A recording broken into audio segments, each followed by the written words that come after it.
Bonjour, je m'appelle Anna-Belén Montero, je suis artiste plasticienne et coach pour artistes. Je suis espagnole et j'habite en Belgique. Et aujourd'hui, j'ai le plaisir de m'entretenir avec Chloé Raucourt. Nous initions ainsi une série d'entretiens que nous avons appelés charlar, en associant les mots charlar, qui veut dire papoter en espagnol, et art, qui est la thématique centrale de nos échanges. Bonjour Chloé. Bonjour Anna. Je vais te présenter en quelques mots, au-delà de l'amitié qui nous lie depuis 30 ans, plus de 30 ans. Tu as étudié la philosophie à l'Université de Bruxelles, tu es enseignante en haute école, spécialisée dans la didactique de la philosophie et de l'éducation à la citoyenneté avec les enfants. Alors voilà, j'ai eu de nombreux échanges avec des artistes via les réseaux sociaux. Pour la plupart, nous vivons sereinement cet isolement, vivant cette période comme une sorte de parenthèse pendant laquelle nous pouvons nous centrer dans nos créations artistiques.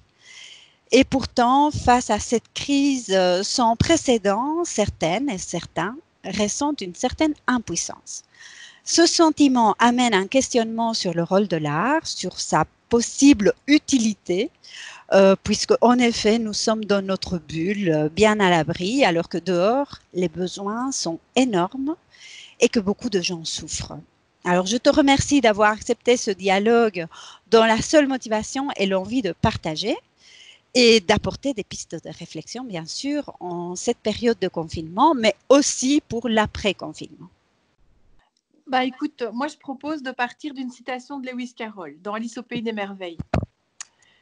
Mais alors, dit Alice, si le monde n'a absolument aucun sens, qui nous empêche d'en inventer un? Et alors, Anna, ma question à partir de cette citation est la suivante. Notre monde dont parle Alice, lorsqu'on est artiste, est-ce un monde artistique englobant ce qui l'entoure ou est-ce un monde à part? Oui, alors tel que je le vis et tel que je vois travailler les artistes autour de moi, j'ai l'impression que nous sommes réellement dans le monde, que nous absorbons ce qui nous entoure et parfois de manière inconsciente. Mais ça se passe aussi comme si nous étions un peu à part, légèrement décalés, comme si les deux mondes se superposaient. Un peu comme si on imprimait une photo en transparence l'une sur l'autre, tu vois. Donc, parfois, c'est le monde propre, le monde intérieur de l'artiste qui se manifeste plus.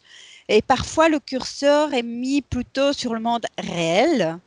Je crois que ça se perçoit tout particulièrement lorsque les artistes utilisent leur création de manière plus contestataire, par exemple politiquement ou socialement, etc.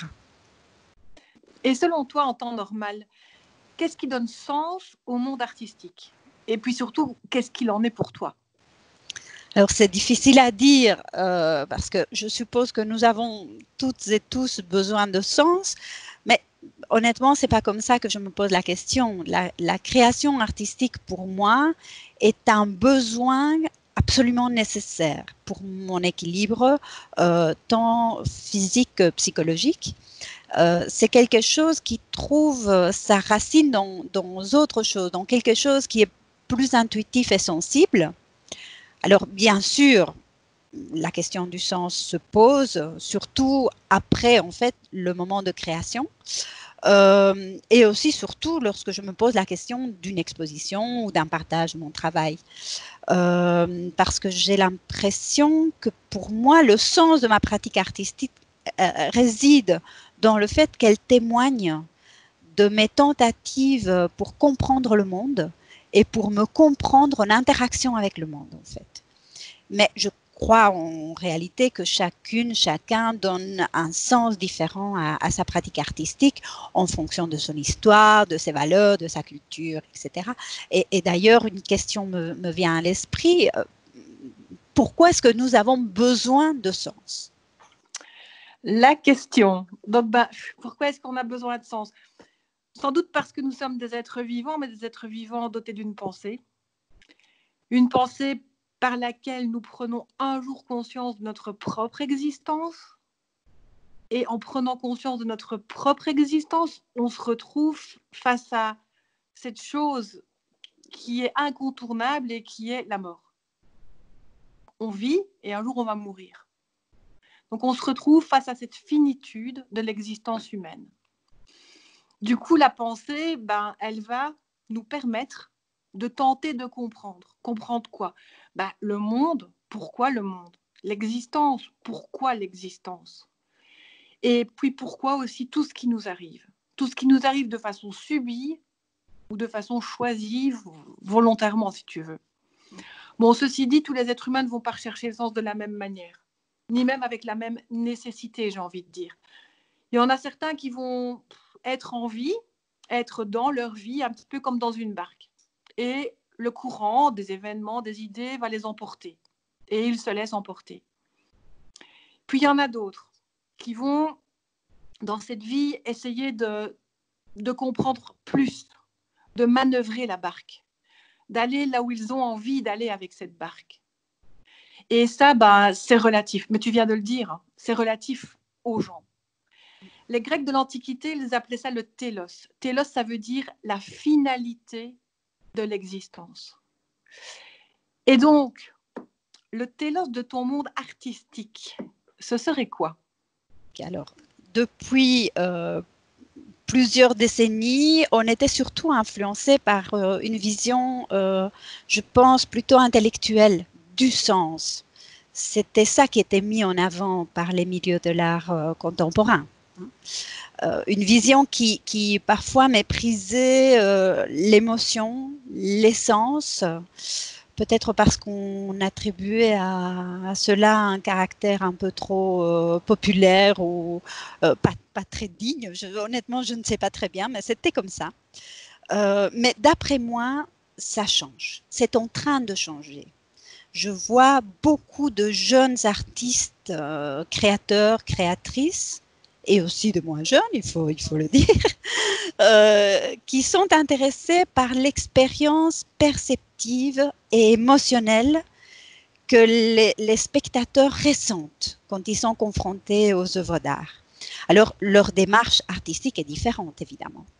Et je t'avoue que ce qui m'intéresse, c'est justement ça dans l'art aussi. Moi, je suis très heureuse de voir que nous sommes de plus en plus nombreux et nombreuses sur cette voie. Ouais. Quand je t'écoute, il y a quelque chose qui m'interpelle. J'ai l'impression que tu fais une différence entre sens et perception.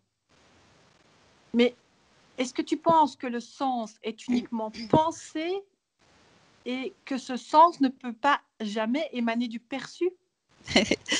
Tu as tout à fait raison.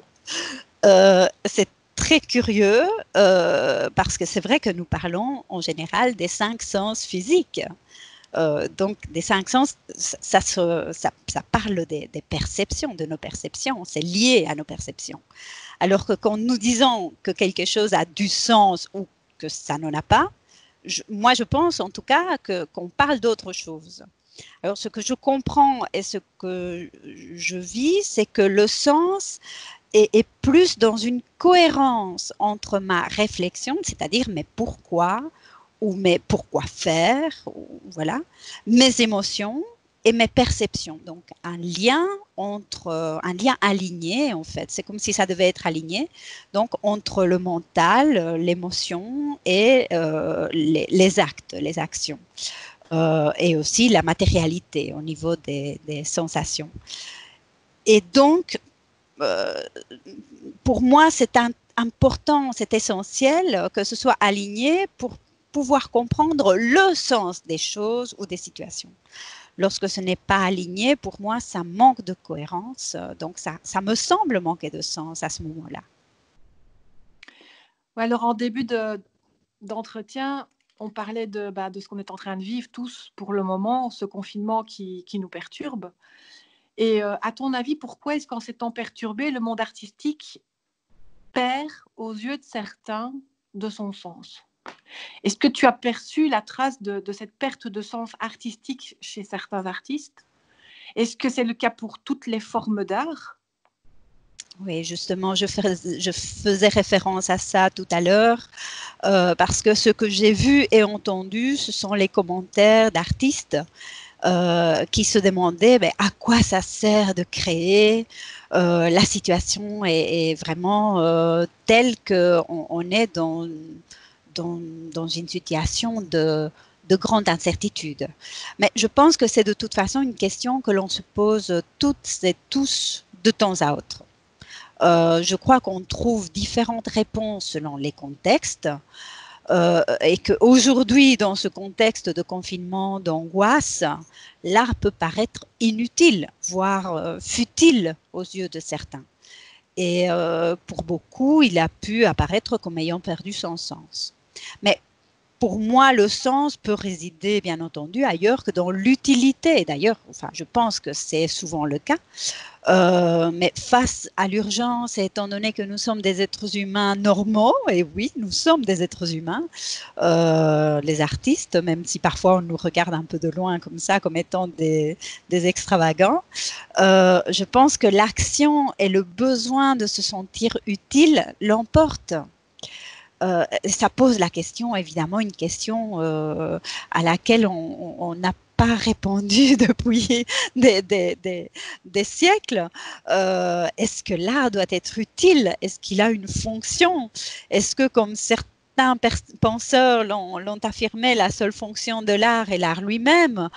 Par ailleurs, moi, personnellement, je me pose la question de savoir si c'est comme ça qu'on doit réfléchir, parce qu'on est en droit de se demander à quoi sert l'amour ou à quoi sert la vie, par exemple. Je ne sais pas si l'art doit répondre à ça. Ce sont plutôt des questions que la philosophie pose à l'être humain. Est-ce que peut-être tu peux nous aider à comprendre? Alors, je vais peut-être faire une pirouette.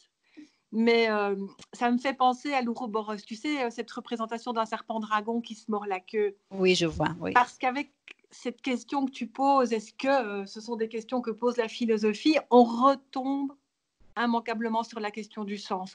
L'utilité, c'est la question du sens. La fonction, c'est la question du sens. L'amour, c'est la question du sens aussi. Et en fait, je pense qu'il y a autant de réponses possibles que d'esprit pour le penser. Il y a autant de réponses envisageables que de ressentis. Des ressentis qui vont tantôt préférer, tantôt éviter. Il y a autant de réponses possibles qu'il y a d'individus qui vont rechercher ardemment à savoir, comprendre pourquoi, comment, et d'autres qui vont fuir. Et ne jamais se poser la question. Et dès que la question arrive, boum, boum, boum, on s'en va, on ne veut même plus penser. Donc oui, cette question du sens dont on parlait tout à l'heure déjà, elle porte sur tout. Elle porte tant sur l'art que sur l'amour, l'amitié, la fonction, l'utilité, en fait tout ce qui nous est donné de vivre, tout ce qui comporte le monde dans ses multiples manifestations, associations, mélanges, etc., etc. Et tu parlais tout à l'heure d'alignement, et je pense que si les priorités se déplacent, le sens va se déplacer aussi. Mais tu l'expliquais juste avant. Ceci dit, tous nos vécus habitent intrinsèquement du sens, mais ce n'est pas forcément réfléchi. Et du coup, quand on cherche, en fonction de nos aspirations, si les choses ont changé trop brusquement, peut-être que le sens fait défaut parce qu'on n'arrive plus à le réfléchir. On a des ressentis qui vont très très vite, mais la pensée qui va par-dessus, elle peut être complètement perdue. Et du coup, ça peut même paraître complètement contradictoire. Et si les ressentis sont contradictoires, ça va modifier les pensées qui vont s'accrocher aux ressentis comme les wagons à la locomotive. Et ça peut même arriver, moi je pense en tout cas, qu'on se dise, mais bon sang, mais dans quel train est-ce que je suis montée? Alors que 2 heures avant, 2 jours avant, 2 ans avant, on était sûr d'être évidemment dans le bon train, quoi. Mais donc, quand la perspective change, le sens change. Et donc oui, la question de la philosophie qui questionne, oui, mais pour ça, il faut se poser beaucoup de questions et arriver à trouver beaucoup de réponses aussi. Oui, et oui, toi, oui. qu'est-ce que tu penses par rapport à ce déboussolement? Mais justement, je crois que c'est le fait que ça a été très soudain, probablement, qu'il nous faut un peu de temps. Ça a été tellement brusque tout d'un coup, notre vie a changé et le contact, par exemple, avec le public ou avec les spectateurs n'a pas pu se faire par les moyens habituels. Alors que, comme Kandinsky déjà l'écrivait dans son livre Du spirituel dans l'art, l'art est un trio. En réalité, l'art se construit par un trio, artiste, œuvre, spectateur.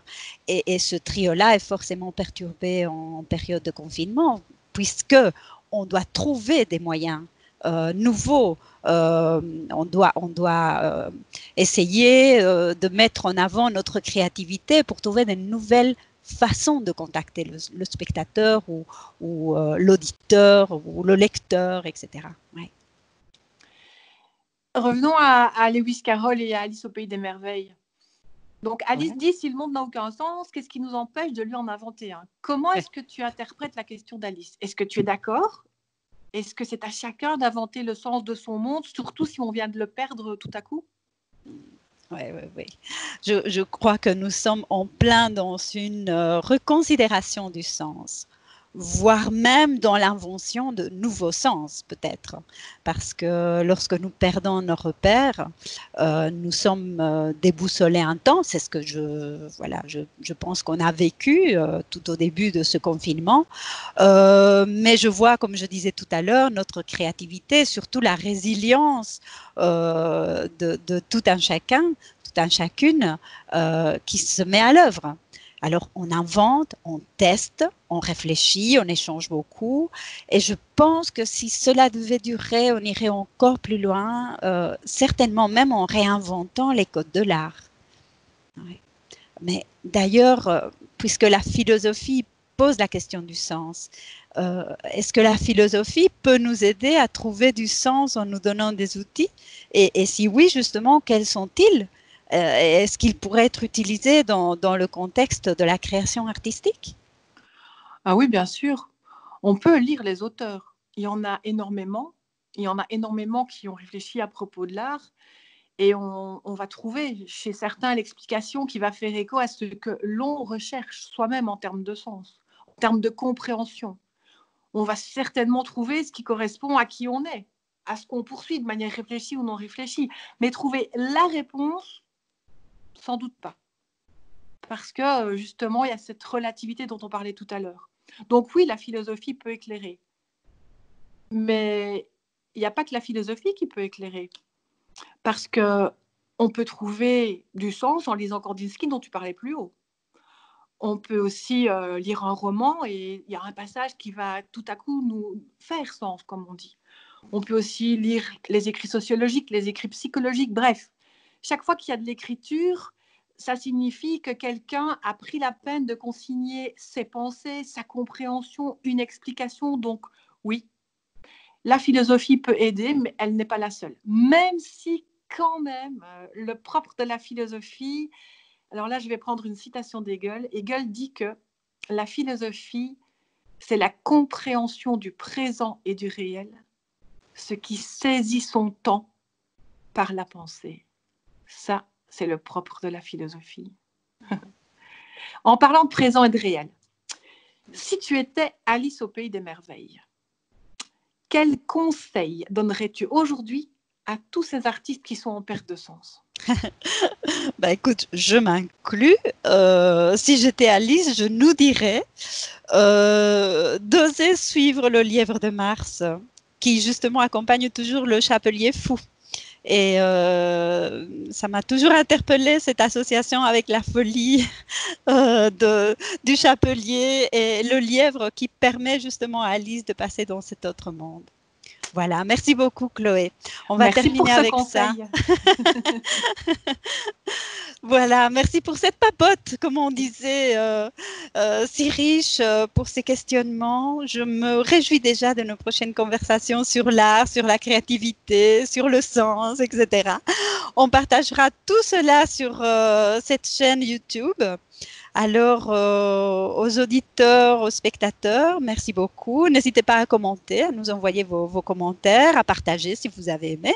Vous trouverez d'autres vidéos sur cette chaîne. Vous pouvez bien sûr vous y abonner. Je vais mettre un bandeau sur lequel vous trouverez mes sites web dans lesquels vous pourrez en savoir plus sur ma création artistique et sur mon travail comme coach. Merci à toutes et à tous. À bientôt. Au revoir Chloé. Au revoir.